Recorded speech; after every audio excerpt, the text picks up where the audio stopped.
I'm Marty Gold Cummings, and this is Marty Talks. We're chatting with your favorite stars, queens, and politicians to get all the tea on all things political. Okay, we are here with the incredible, gorgeous, phenomenal Laura Benanti. Okay, girl, full tea. I am now well into my 30s, but when I was but a teenage AMDA student, I was obsessed with The Wedding Singer. And I think I stage doored that show more than any show in the history of like Broadway life. Like, I was good in the part Kevin Cahoon played. Well, let me tell you about. So the tour went non-equity. Remember? Right. Oh, that's right. Yeah, and I had 14 callbacks for that motherfucking role. 14. When that's why I became a drag queen. I was like, fuck this. Too many auditions.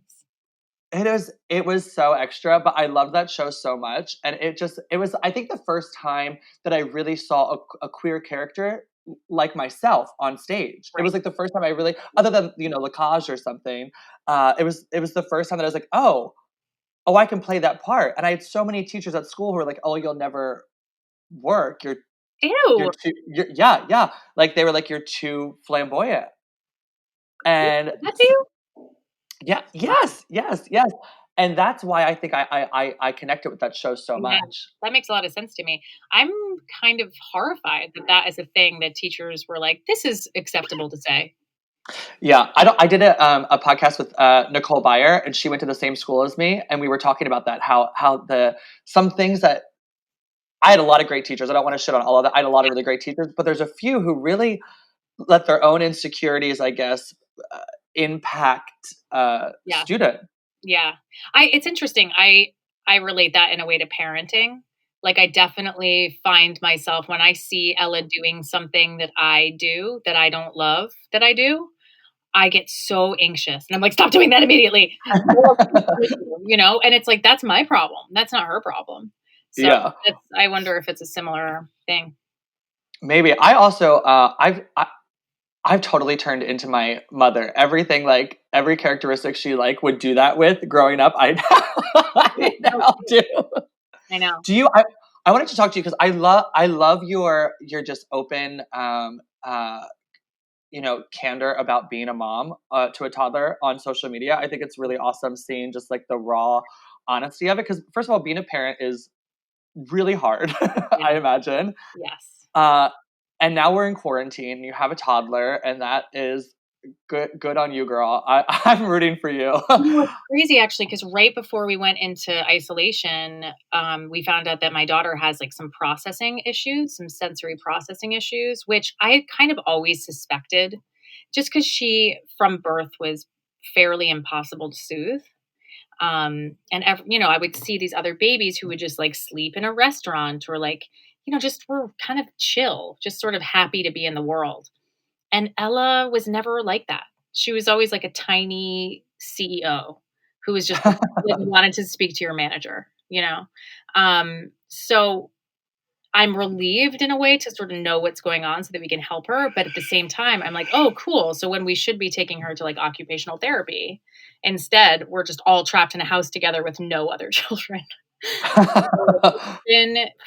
It's been really challenging, but I appreciate you for saying that. I do think that social media can be a place where people just present a picture of what they want you to see versus the reality. And I think that can be really toxic. And I know for me, when I first had my daughter and I was like seeing these images of these moms with like their perfectly blown out hair and their like flowing dresses and talking about how, what an honor it is to be a mother and the greatest thing they've ever done. I'm like, great, good for you. But where is there room for insecurity or failure or fatigue or emotion or the fact that your body just did the hardest thing it'll ever be asked to do? So it was important to me to like be the antidote to that in a way. Well, I think that probably helps so many parents. There was a thing I was reading. I'm obsessed with the royal family, but the one like big problematic thing for me is how they always are like 3 hours after giving birth, they're on the steps of the hospital with their hair and makeup done.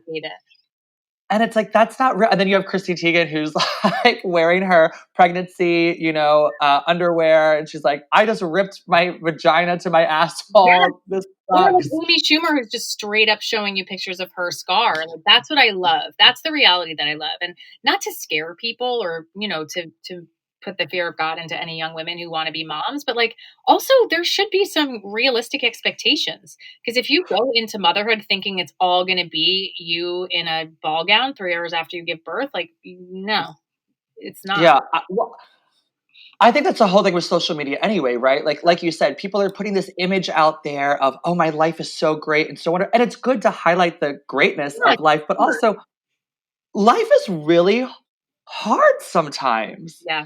And I know that I have some anxiety problems of my own and Same, self-esteem problems. And same. so if I see somebody laying something out there, I'll get that FOMO of, well, how come why am I not? So when people just show like some real life, it's like, oh, okay, I'm not the only one going through this. I'm nodding vigorously because I Yeah. totally agree.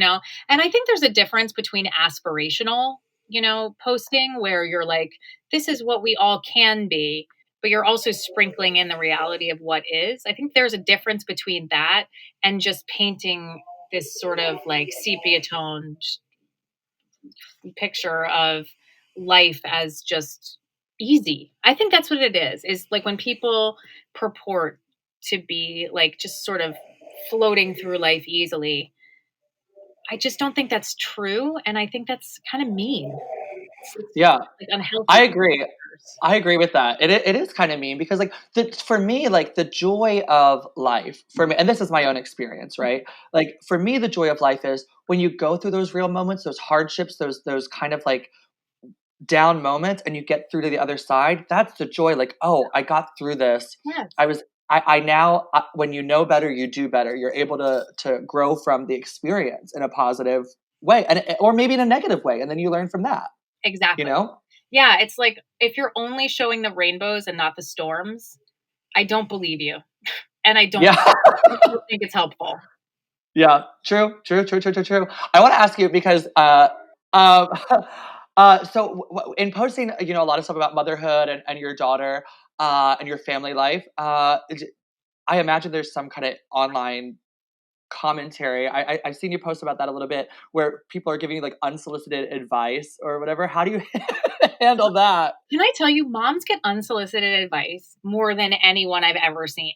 Like, it's just, I compare the experience of my husband being out in the world with my daughter versus me being out in the world with my daughter. Like, he walks out and people are like, just slow clapping for him, just like, you're keeping a child alive. Thank you for babysitting your own child. I'm so proud that a man is like being a dad, I guess. Meanwhile, if I'm like in the process of putting on my daughter's gloves, people are like, why aren't her gloves already on?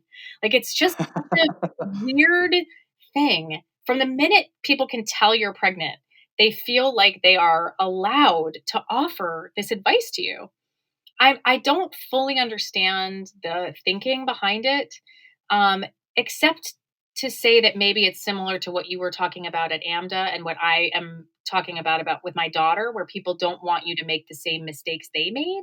So there's a sense of like, I messed this up and I don't want you to mess this up. Or I'm not sure what it is, but there's also like Or some people are just really nosy. I don't know. really for me, like the mom on mom violence is what really bugs me.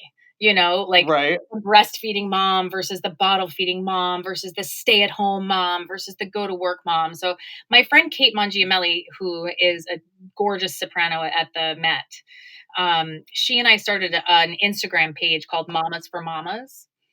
And our mantra is stay at home or go to work, bottle feed or breast. We're all just mamas and we're doing our best. And our thing is like, this is our reality. It may not be yours. Like, if however you want to raise your child, as long as it's obviously safe and not abusive, like whatever works for your family works for your family. Whatever works for your family. Yeah. Yeah. And we're here to support. We're here to listen. We're here to laugh. We're here to like be there if you're crying. And she and I actually wrote a book that's out now. It's like written as if it's for children. It's called M is for Mama and also Merlot. but it's actually for moms.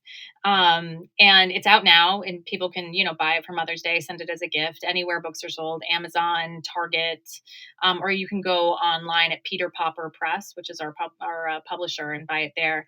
But we wrote it specifically so that, a mom who has 2 minutes to poop by herself can like pick up her book and read that she's like not alone, It's not rainbows and sunshine all of the time. It is the greatest love you'll ever experience, but when you have a baby, you don't cease to be a human. Yeah, you're still a human being. Yeah. You're not just a vessel for a child. You're like still a human who's actually done one of the hardest things you'll ever be asked to do. And there's like no turning back. Like you do this crazy thing. Like for me, you can't. It's done. Like here we are. We're in it. Yeah. Yeah, and I'll never forget. I went into labor on the morning of February 11th, and I had my daughter at 3:30 in the afternoon on February 14th. So I was in labor for a full 3 days. And then it wasn't like people were like, go to a spa and relax. I was like up 24 hours a day for like a month with a child, like wearing Depends and just like me. How are you going to go to a spa? Like there's, yeah. So it's a lot. So that's sort of like my mission, my friend Kate and my mission together as writing partners and as people who have this Instagram account together. And, for me, it's like, I try to practice. Actually, Celia Keenan Bolger said this to me. She was like, you practice what I would call radical empathy, and I really try as much as I can to like put myself in another person's shoes. And I try not to judge them. And I try to be as honest with my own life as possible without going too far where people are worried about me or I'm like, revealing too much in a way that is detrimental to my family. But so that's where I'm coming from. I think it's so major. I love that I always love when people use their platform because you have a platform. You're Tony-winning actress. You're Melania Trump on the Colbert Report. You have this platform, and I always love. I think when you're given an opportunity to have any type of fame, you can go in one of two directions. You can just run and be like, okay, I'm going to go and do the famous thing, which is cool, or you could. But you can also use it to say, okay, I have this opportunity to do something with the platform I've been given. And that's why I respect you so much because I remember a couple months ago, you reached out to me asking if I could share this album that you did called Singing You Home, which was raising money and awareness for family reunification because of what, this administration has done to tear families apart. And I mean, like, God, what a horrible, evil group of people we have leading our country right now. But you have used your platform to continually help people. I want to talk about that album a little bit. You had everybody on it. It was the full. Can I just say full you do superstar lineup. the same thing? And that's one of the things that I love about you and why I feel like we're kindred spirits in many ways is I see you constantly doing the same thing, fighting the good fight, putting positivity into the world, but without sugarcoating the reality of what we're dealing with. You can only put positivity and goodness into the world if you acknowledge who we're fighting and what we're fighting for. And that's what I love that you do as well. But I'm thrilled to talk about that album. So Mary Mitchell Campbell and Lynn Pinto and I, we produced an album on Ghostlight Records called Singing You Home, children's songs for family reunification. And the title song was written by Jason Robert Brown, and Audra McDonald sang it on the album. 100% of the proceeds, 100% go to Raices, which is the organization in Texas that's been working full time to reunite the families separated at the border. And they've actually been an organization since the 80s, working for people seeking asylum, children who are considered illegal, and any person who is not able to sort of afford to represent themselves. So they've been doing that for a long time, and they're at the forefront of this fight to make sure that we don't have children in cages separated from their families on our soil, which I just can't even believe is a sentence. Isn't that crazy that that's even a sentence that we have to say now? Like, we have to prevent children from being in cages. Like, that is wild that is even something happening. I remember seeing when we learned about World War II in school, and I remember thinking, how on earth does this happen? How on earth did people let this happen? And now I see how. And now you see how. Yeah, I mean, I always find it interesting. Hitler was elected. Yeah. Oh, totally. And dismantled the entire system, and we're watching that happen now. I know. I'll never forget the day that he won. I was actually going to, I was pregnant with Ella, and I was going to an OB appointment, and I got in the elevator, and this like little old man was sobbing. And I asked him if he was okay, and he had a super thick German accent, and he was like, nobody sees what's happening. Wow. And I was like, sir, respectfully, like, I do see it. We do see it. People are marching in the streets because they see it. Like, please know, like, we're going to keep fighting. And he was just beside himself because he had lived through it before, and Yeah. that moment I'll remember Wow. forever. Well, it's, history repeats itself because we forget. We Exactly. allow ourselves to forget. And that's why it's, I had somebody say to me fairly recently before we went into this quarantine at a show, they said, "Why can't you just tell jokes like you used to?" Oh, gross. And I was like, "Oh, I'm still really fucking funny Yeah, exactly. on stage." Yeah. I was like, "I can still throw a joke down," but I was like, "Well, I feel I have a responsibility Yeah. to, Yes. say something, do something, Yep. because if we stop saying something, history will repeat." Uh, People say to me all the time, why do you have to be so political? And I'm like, oh, that I get that all the time, and I'm like, sit down, and listen. also everything is political.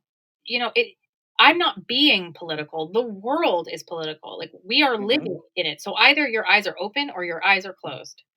And if your eyes are open and your mouth is closed, like, I don't have a lot of respect for you. I'm sorry. I find, yeah, yes, 100%. Very that. It's just such a scary time, but I always try to remember there's goodness, Yes, and there and is. I believe goodness uh, will win. And the Yeah. album is that's showing it. You're bringing joy to people while raising money. You have Audra McDonald on the So Audra's on Cynthia Erivo. Lin-Manuel Miranda, Mandy Gonzalez, Cynthia Erivo, Kristen Chenoweth, Dina Menzel, and Josh Groban, Ingrid Michaelson, myself, and this adorable little girl named Isabella Preston. Am I leaving anybody off? I don't think That's so. like the dream. That's a dream album. Like, And it's oh my dual god. language. Everybody sings in Spanish and in English. I'm super proud of it. And then now I have a single that I actually just released on Oh, Tuesday. the Sucker, the Yeah, Jonas Brothers cover that you yeah, did. yeah. So I have an Which album coming out, TBD, because everything is TBD. It was meant to be in June, but who knows what'll happen now. And I always had this single that was meant to come out on Tuesday. And I was like, ugh, do I put this out into the world? I just, monetizing anything right now feels really gross. And then I thought, you know what? I have an opportunity here to actually turn it into a charitable endeavor. So I reached out to Food yeah, Care, which is this incredible organization who is not only, like, feeding children who rely on school cafeteria for their nutrition, but they're also working on the sort of discrepancies in our system, in our food system, in our healthcare system. They're not only just like, here's a bag of food, which they are doing, they're also making sure that we look at how polarized we are in our education system. How there are hmm some school districts where, it's almost all lunch vouchers, and then others where they have a surplus of money. And it's really inequitable, and it's upsetting. yeah. So I'm Well, doing do you know what's the? Oh, sorry, I didn't mean to No, no. interrupt. I was just gonna say I'm donating all of my proceeds from this single that you can get anywhere music is streaming to Food Corps, and I'm really proud to be doing that. And I released a video that was made by, with so many of my friends, and then also people being of service, and medical professionals on the front lines, to sort of have a time capsule of sorts of what we're all going through right now. Well, it's so the cover is so beautiful, and the video is so beautiful. It really shows. It shows like the goodness, of the world, and how as a community we can come together. So I just love that. I love that you use your platform for that. I think it's so. I just think it's so important and so Thank you. special. I'm But so I also sorry love. that your video wasn't in it. Oh, You girl, I have an old ass iPhone, so I'm sure it was pixelated as It hell. was super pixelated, and I even got that larger file from you, but they were like, "We can't." It's like next to the other ones, it just looked too pixelated. But you looked so Yeah, good with this, and I'm I have an my iPhone, so my best friend makes fun of me. He goes, "You still have a push button," and I'm like, "Get out of here, leave me alone. I like my old phone." Yeah, I know. I actually missed when I got the new one. I was like, but I want to push the button. How do I do I this? like the button. I like the button. I'm also still paying this one off. I'm that's where I'm at. I hear I'm that. still paying that. New York's expensive. No. It's a lot to balance, and now I'm out of work with this quarantine, so I'm like, all Mm, right, we're gonna stay with this phone. I know. Same. It's scary. But I really like that you talked about the discrepancies in schools. You know, I'm running for city council on the Upper West Side up through Washington Heights, Yeah, and the Upper West Side portion of the school district that I'll represent is one of the most segregated school systems in the country. I know. New York City in general is the most segregated New school York system in City. the country. Yep.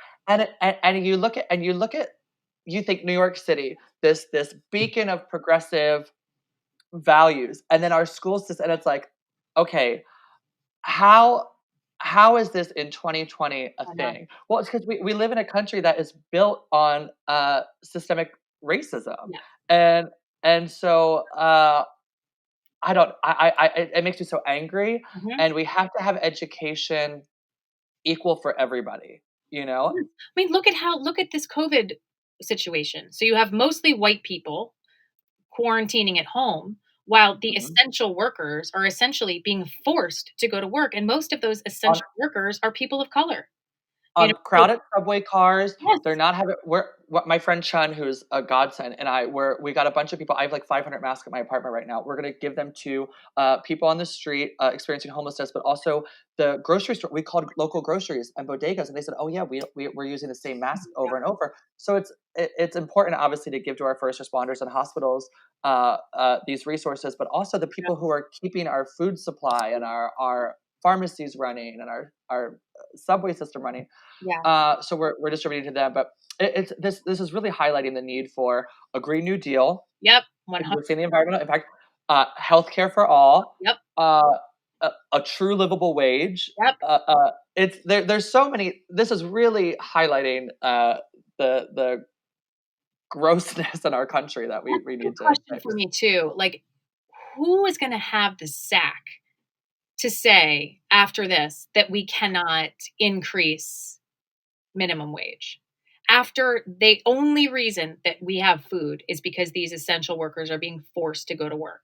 Like, What you see who's going to do that? I know who's going to do that, but still. Yeah. Well, Trump today is trying to slash farm workers' pay to Cool. save the agricultural industry, and it's like, okay, well, this is how we're like. It's just it's a domino effect of ridiculous, right? Yeah. But I keep saying we can't go back to normal because normal wasn't working. No. You No. know, we have to improve upon it. I want to switch gears a little bit and talk about your Melania Trump. Okay.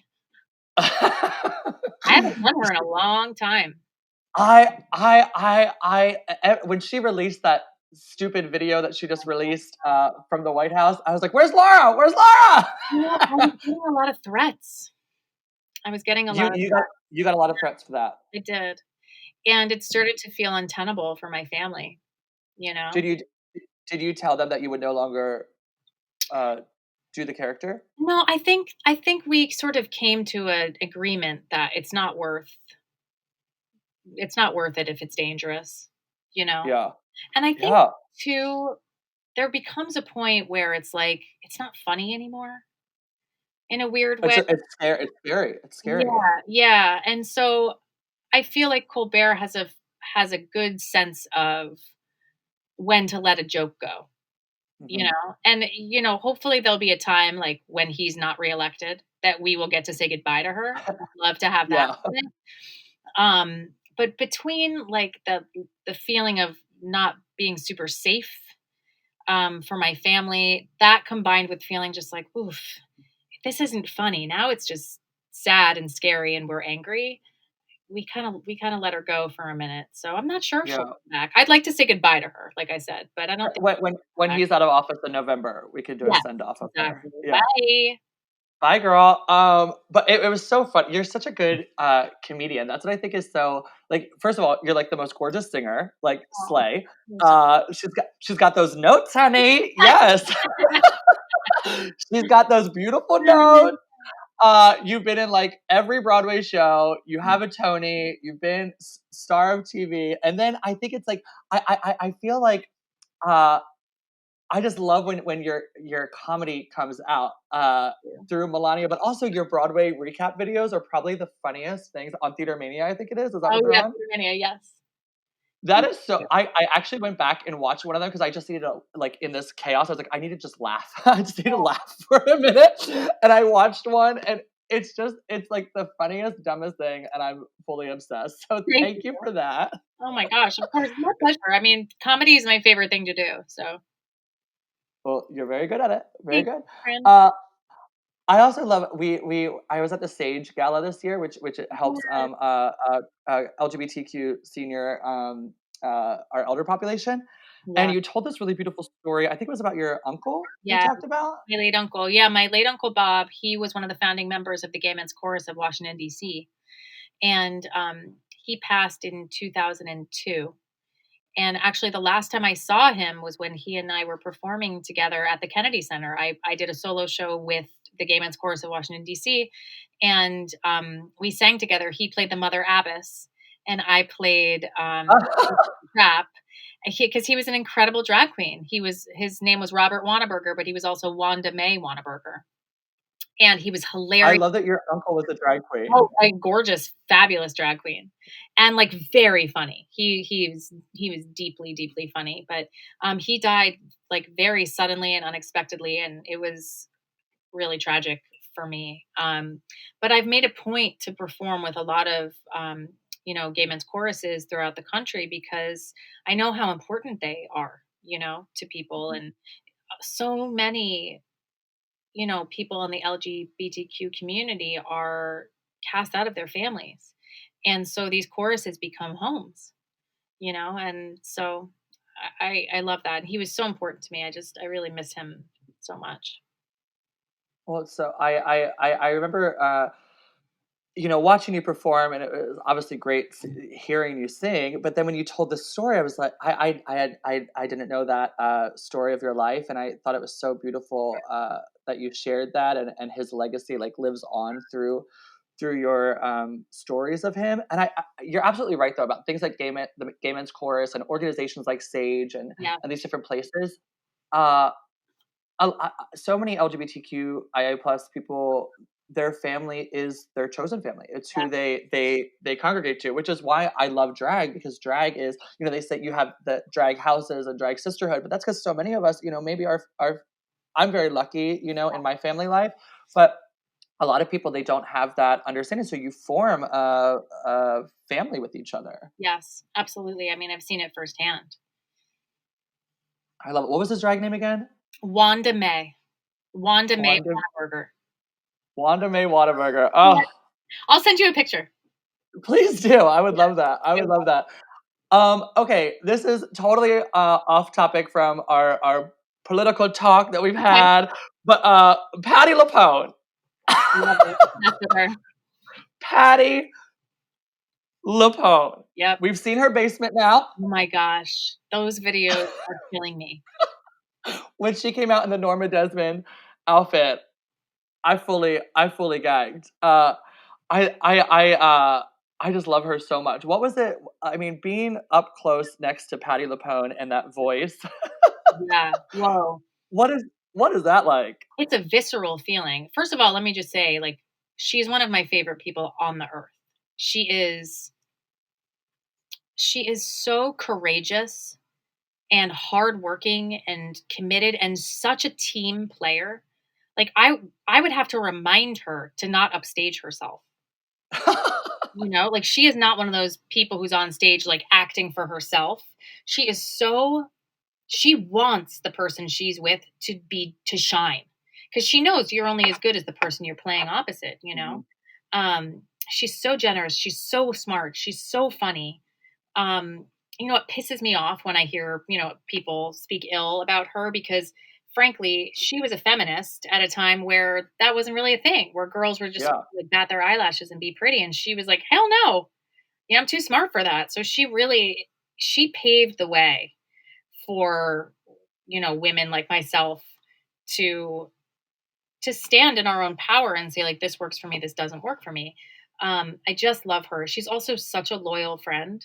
Like, I know she Hmm. would jump in front of a moving train for me. I know it. And the train would stop. It would be like, okay. I'd be like, oh shit, got Yeah. it. Oh shit. She's everything. Yeah, she's amazing. But being on stage with her, first of all, it was always new. It was never like the same performance twice, which was so thrilling and so exciting. Um, and then just to be near that resonance, I could literally feel it in my body. Like there were times where I could like feel the power of her voice and I would just get chills. She You is, get chills, yeah. yeah, she is, there is no one like her. Did you get to see her in company before the shutdown? Oh, I didn't. Oh, I saw it the last night of Broadway. Oh my god! She sits in a chair. You Yeah, know, she doesn't get up from the chair right, during Everybody Rise, right. and she got a standing ovation Yeah, for sitting in the chair the whole goddamn time. It was that's so so powerful and good. so good. Yep, I love her. I've right. always been a big fan. The Lamouche album. Yep. I do this drag mix of her. It's her doing Anything Goes, and then it cuts into oh, what would you perform if President Trump came to your show? And she goes, no, because I hate the motherfucker. Yes. Have you ever heard that Yes, soundbite? I have. It's so good. But I think I told this on with one of our previous guests. But have you been to P Town? You've done P Town, right? I've never performed there, but I've been. Yeah. Do you know Showgirls, the like competition that happens there? Yeah. Yeah. So it's like this amateur drag competition. And before I was like a full tilt drag queen, you Yeah. know, my friends are like, oh, you should do this. You should do Yeah. this, whatever. And Patty LuPone happened to be in town that Ooh, week, and she was the guest judge. And there was 27 drag queens holy performing. That's a lot of fucking drag. This is a long show, yeah. and I was the very last one. And Um, she stood on her chair. Now I tore it up, bitch. yeah, Okay, I tore absolutely. it up. I won fair and square. Yeah. But she stood up and she was like, "You, Marty is the winner." And she came on stage and she gave me this, and I didn't know what to say. Oh my god. So I was so nervous to meet her. So all I said was, "Oh my god, did you know that you were Evita?" And she was like, "Oh yes, Mary." And I was I was so embarrassed. But then years later, my friend Matthew Oberstein is her tour manager, Yeah. and she was performing at this convention that I was at in Palm Springs, and she was really sick. So he said, "Oh, she's only going to do 4 songs instead of her whole set." And I said, "Oh, well, I really want Meadowlark," and he said, "It's not going to happen. She's Yeah. really sick." So she did her 4 songs, and then she kept going. And Matthew goes, "Oh, I guess she's going to go on." And then she said, "All right, thank you, good night." And he goes, "Okay, she's done. Do you want to go backstage and meet her?" And I stood on my chair and I said, "Meadowlark, Meadowlark." And she walks back on stage. She goes, "Fuck it, hit it." And it was the most incredible. It was the most brilliant version of Meadowlark I've Oh ever heard my in god. my life. And then backstage, she goes, "I remember you, P Town," and I was like, "What, bitch?" So that's my Patty experience. And she That's was just her. seemed like the coolest person. She is genuinely the coolest person. Before this happened, she and I had dinner together, and I just like I never want to say goodbye to her when we leave each other. I love her so much. She feels like family to me. I love that. I love having those like role models in your like Yeah. Bob, who's my producer, who's on the call. Bob is very much like that, like this kind of mentor. Right. Bob the drag queen, Yeah. this kind of mentor. I never want to leave her Right. presence, because I feel like I feel like it's like a wealth of. I feel like I learn so Yeah. much every time we're together. And speaking of like family and everything, your mom is, and you do concerts all the time, Yes, we do. We which do. is so nice. Yeah, so both of my parents were performers and then like Broadway performers, and then they divorced when I was really little, like a year and a half. And my mom stopped acting and became a voice teacher. And right after I had my daughter, I convinced my mom to come do a show with me. So 36 years after she quit the business, she came on She stage. hadn't been on stage in that long. No, 36 years. And Wow. we did a show at 54 Below called The Story Goes On. And she killed it. And then we performed at the Kennedy Center and Feinstein's in San Francisco, and like we've had shows all over the place together. And what we should be doing, right? Because I'm quarantined with them right now. We should be putting together a new show. Is what we should be doing. I'm writing a new one. Yeah, exactly. 'Cause She's she's so talented. She's so talented, and it breaks my heart that she spent 36 years not sharing her God given talents. I think it's so awesome that you guys are doing that together. She seems so like sweet and kind. Every time I see your pictures, I'm like, oh, she just seems like such a nice person. She's genuinely such a nice person, and it used to piss me off when I was a kid because she is, like, genuinely one of those people who leans toward the light. Like, her natural essence is that of, like, a very positive person, whereas I can tend to be, like, a little darker, a little more acerbic, like, a little bit more like, "Yeah, we'll see." Like, I'm a little bit grumpy. And as a child, I was just like, "Ugh, how are you like this?" But now I just admire it so much, and I work on a daily basis to be more like her. Oh, that's so beautiful. I love that. And to wrap up, I wanna talk about my favorite TV program of the whole year. Is the Kennedy Center Honors. Oh, yeah. It's my favorite thing to watch. I Love think it is my favorite thing. I look it. forward to it every year. And you've done a couple of them, right? I've done 2 of them, one, for Jerry Herman and one for Tom Hanks. Okay, Tom Hanks, Father of America, we love. But the Jerry Herman one is my favorite I love it. one. I think it because he just seemed like he had such joy He did. and like a love of what he did. He did. Man, I miss him. He was so generous and such a kind person, especially for one so talented, you know? He was like, ugh, performing for him and seeing his face and meeting with him and talking with him afterwards was just such a gift. I feel so lucky to have had some of the experiences that I've had because, look, I'm very well aware of how many talented people there are in this world. And I'm not saying that I'm not, but there is definitely luck involved with who gets to have these experiences and who does not. And I have been very lucky in my career and very lucky in my life. And for the most part, I do feel like I've shown up. But at the same time, like, I'm really well aware that it could not have been me. It could have been somebody else. And It could so, have been somebody else. yeah. And I treasure those moments and I'm grateful for having had them. Well, I also you're doing the what is it called you're having kids send you videos from their high Oh, school yes. Oh, so performances. the hashtag is called Sunshine Songs. So my mom is still a voice teacher, even though we perform together now. And when I got here, she was saying that so many of her students were so disappointed to not have their high school musical. And I remember how important my high school musical was for me. It was like the one time of year I felt really Wait, seen. what was your high school music? Because didn't you do Sound of Music when you were like 19, like a year after high school? Yeah. So my freshman year, I was Golden Fiddler on the Roof.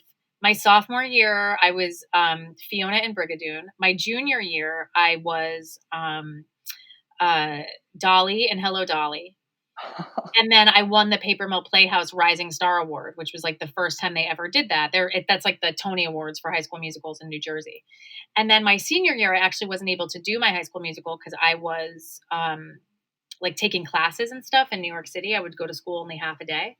Um, but I would just remember how important it was for me because I didn't feel so seen in my community. I felt like an outcast. I felt like people didn't understand me. And when I think about how this generation of kids self identifies as anxious more than any previous generation in our history, the idea that they were going to be isolated in their homes, away from their friends, and unable to express themselves in this way that they had been working so hard to do, I just was like, I can't deal with that. So I went on Instagram and said, if you guys want to send me, I know it's not the same as performing in front of your communities, but if you want But to it's that outlet. It's the outlet for an them. outlet, yes. I also, there's so much scientific evidence that the act of singing engages our breathing in a way that is very calming and healing to our nervous system, which is very helpful for anxiety and depression. So if any of these kids were feeling that, this would naturally be a way to sort of calm their nervous systems, as well as give them something to focus on. So,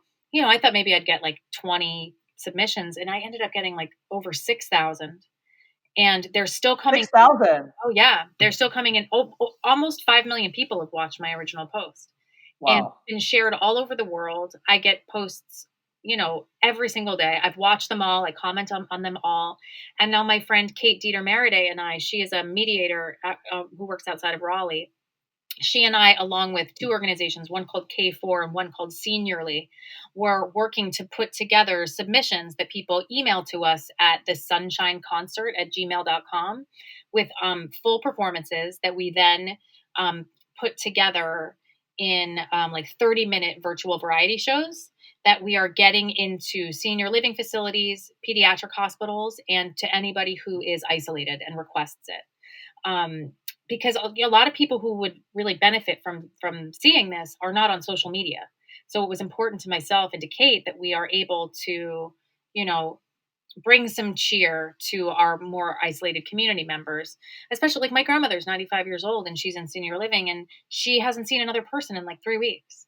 So to engage them in Oh, that way, hopefully they can sing along, they can be reminded they're not alone, we're thinking of them. So that's something that my friend Kate and I are working on as well. So if anybody wants to submit their performances, just email the sunshineconcert@gmail.com, email your performance in a horizontal format.